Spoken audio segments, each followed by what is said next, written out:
देश के निर्माण में यदि सबसे अथक योगदान किसी का है, जिनका श्रम है, जिनका पसीना बहा है, वो हमारा श्रमिक वर्ग है। और कल श्रम दिवस है, श्रम का सम्मान होना चाहिए, इसके लिए अनेक आयोजन होंगे।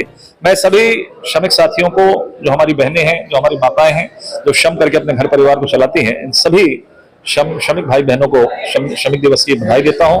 उनके जीवन उन्नति होने की हम कामना करते हैं। विष्णुदेव जी की सरकार, मोदी जी की सरकार लगातार श्रमिकों का जीवन आगे बढ़े, इसके लिए लगातार वो प्रयास कर रहे हैं। मुझे लगता है आने वाले समय में इसका लाभ। देखिए, कम से कम नहीं देने वाले लोग चिंता तो कर रहे हैं किसके खाते में गया, किसके खाते में नहीं गया। मुझे लगता है चुनाव संपन्न हो जाए 7 तारीख, उसके बाद आ जाए, विभाग से पूरी सूची उपलब्ध करा दी जाएगी कि किनके खातों में पैसा गया है।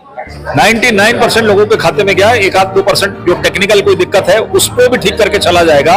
और ये भी मेरी एक चुनौती है कि कांग्रेस के जो कार्यकर्ता हैं उनके खातों पर भी महिला महतारी बंधन का पैसा गया है, उसको भी चेक कर लें और फिर उसको डिक्लेयर कर लें कि कितने जो सामान्य परिवार, गरीब परिवार के जो कांग्रेस के कार्यकर्ता हैं उनके खातों में 1000 रुपए गया है।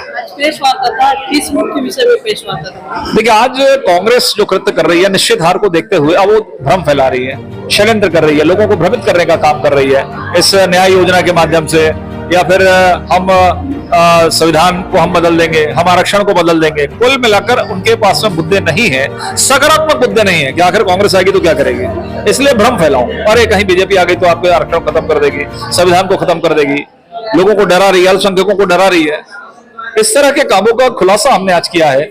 और इनकी जो सबसे, जिसके भरोसे इनको है कि महतारी जो न्याय योजना, उस न्याय योजना का हमने खुलासा किया है। कहीं लिखते हैं कि सब गरीब, सब महिलाओं को मिलेगा, कहीं लिखते हैं सब गरीब महिलाओं को मिलेगा, फिर बोलते हैं नहीं परिवार की सबसे बुजुर्ग महिलाओं को मिलेगा, फिर कहते हैं समीक्षा की जाएगी। ये मैं नहीं कह रहा हूं, आप गूगल पे जाइए, उनके घोषणा पत्र को खोलिए, उसी में 4 पॉइंट है, चारों अलग अलग है। उसको कंपाइल करेंगे तो किसी को समझ ही नहीं आएगा करना क्या चाहते हैं। बाद में कहेंगे हमने ऐसा तो कहा नहीं था। तो मुझे लगता है ये मिलावटी पार्टी और ये मिलावटी लोग हैं, ये हमेशा से इसी तरह का गपलत करने का काम कर रहे हैं जो 5 साल भूपेश बघेल की सरकार है। तेलंगाना में तो ये चालू बोलते हैं, तेलंगाना में ये योजना चालू हो चुकी है, ऐसा कहा तेलंगाना में क्या योजना? कोई राज्य की योजना इन्होंने वहां की है मैं नहीं जानता, लेकिन ये देश के लिए योजना इन्होंने, अभी देश का चुनाव हो रहा है, देश के लिए इन्होंने कहा है कि 8,333 रुपए महीना। मैं तो पूछ रहा हूं ना, इस प्रदेश के अंदर 500 रुपए देने वाले, तो उसका क्या हुआ? 5 साल नहीं दिए, 4 सिलेंडर नहीं दिए, शराबबंदी नहीं करे, ऋण माफ नहीं करे। इनको मालूम है सरकार में नहीं आना है, देना नहीं पड़ेगा। 50 लाख करोड़ का बजट बनता है, आधी आबादी को यदि हम गिनती करते हैं तो उतना तो बजट भारत सरकार का नहीं है। तो जितना बजट नहीं है उससे ज्यादा कहां से करेंगे? तो कुल मिलाकर केवल वोट बटोरो, उसके बाद भूल जाओ। और सबसे बड़ा प्रश्न जो आपने लिख के 4 चीज दी, उसको क्लियर तो करिए। कहीं कुछ लिखा, कहीं कुछ लिखा है।